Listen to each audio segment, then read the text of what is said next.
Hello বন্ধুরা, দেখে নেও আজকে আমি তালের পিঠা বানাবো। কিভাবে বানাই? এখানে এই যে তালের রস, তারপর চিনি দিয়ে দিব, এখন নারকেল দিয়ে দিব, চাউলের গুঁড়ি দিয়ে দিব, দিয়ে এখন ভালো করে মাখায় নিব।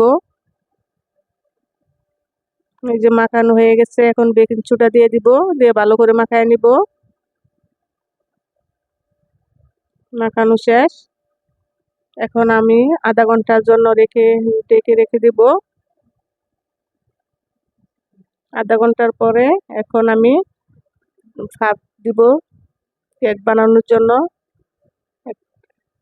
চালের মধ্যে দিয়ে দিচ্ছি, এখন ঢাকনা দিয়ে রেখে দিব। এই যে আমার পিঠা হয়ে গেছে।